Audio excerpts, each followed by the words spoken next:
Remember the evening you were sitting on a beach, watching the sun go down and thinking about your team? How are things going for you and your team? Maybe you're a project manager and you're running an international project. Could it be that you're a young team leader and you have just had your first experience about leading people? Maybe you're a new manager and you've had your first feedback about how things are going for you and your department. Or perhaps you're just getting in and want to take over a department. Perhaps you would like to make a fresh start now after the summer. And you would really want to ignite their passion again. Perhaps you would want to improve their performance. Or maybe you just want to get better results. You see, I have been coaching team leaders and managers for many years, and I have noticed that they always ask themselves the same question. How can I manage a team? And what I have discovered is that many managers, they actually have a wrong conception about what it takes to manage a team. Some of them might be thinking and asking themselves, is there a clear goal? Is there a clear target? Because they believe that if there is a clear target, they can keep themselves and the team accountable for what they do.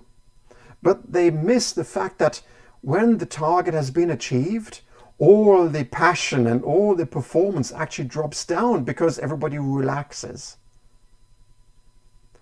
It could also be that some managers look at their team and ask themselves, do they respect each other? Because they would want to have harmony. They would want to have agreement in their team all the time. But they miss out on the fact that if the team doesn't challenge each other, then the team members cannot grow and then they cannot express themselves and explain what they really need to become better. And some managers, they look to see, are there results to show?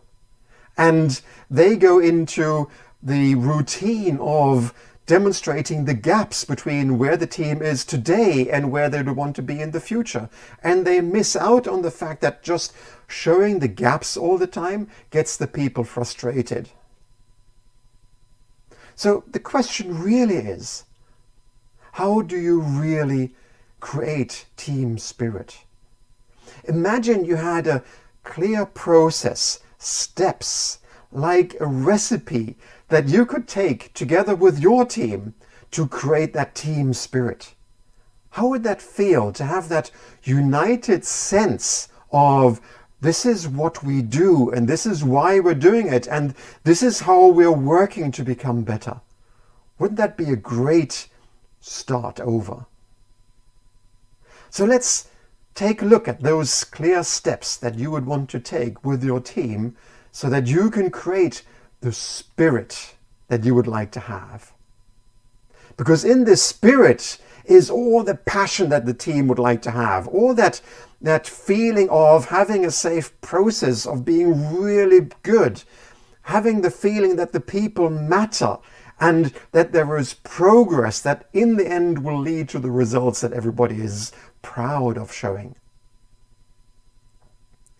And that's why it's good to have a look at these elements, these 6 steps. And if you like, you can write down spirit on a piece of paper, because I'm going to share with you exactly those steps that you need to take so that you can create that spirit in your team. Because it starts off with the identity that a team would want to have. And the identity is created by understanding not what the goal is, what the target is, but in fact, the identity is created by understanding the scope and the sense of what the team is really there for, whom they are contributing to, why that is important to this group of people. And specifically as a leader, you would want to let the team make choices so that not everything sort of appears to be part of the scope and not everything should make sense. But the more selective you can be, the more identity you can create with the team. So that at the end of this stage and this discussion, you leave that discussion with the team feeling that this is who we are. The next step that you would want to address is, of course, answering the question for the team will have is, well, how are we going to do this? That is why it's good to take the idea of discussing and talking around the perfect performance. Because in the ideal world, in their imagination, in your imagination, there will be a perfect way of doing things. A really good way to bring this identity, to bring the scope and bring the sense to life. Write it down. Have each other's share their way of really doing a good way, showing the perfect performance. Because this way you can share experience, you can listen to each other and really bring up the collective experience that the team already has. And when the team already has some experience, of course, they will immediately come to the next point, because they will come with suggestions where they say, I have something that we need to improve so that we can be really better. And that is the next point where you would want to collect the improvement issues. And this can be quite wide, because this is based on the experience and based on the expectation of really doing a perfect job. These are all the ideas that would be possible to really improve the things and address the issues that perhaps are slowing the team down. But it doesn't mean at this stage that everything will be done. This is a good platform to get started, because this rationalizes everything that the team would like to achieve.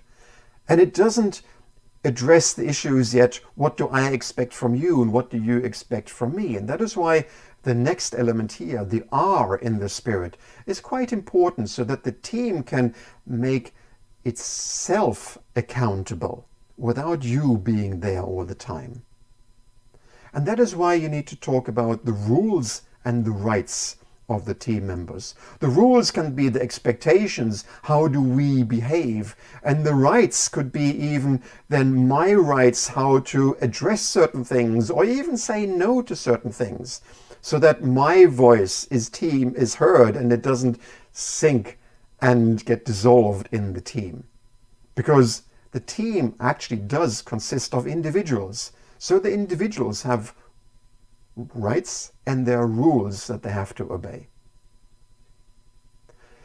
This is a good team platform. It's like a charter that every team would want to have, understanding why they're there, understanding what they need to do, understanding how they can be better and what they can expect from each other. But the team also needs to develop, not only in the sense of what they are delivering, but the team itself needs to develop.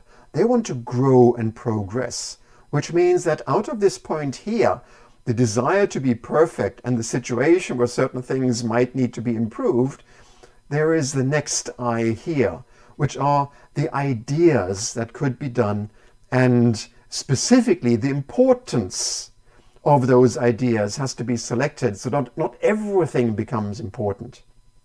And this is where you as a leader play a role to urge the team to choose certain ideas that they would like to address, so that the rules and the rights are fulfilled more, so that the improvements and the issues are addressed more, so that they can achieve more of the perfect performance, so that they can live more up to the sense of the scope that the team is really all about.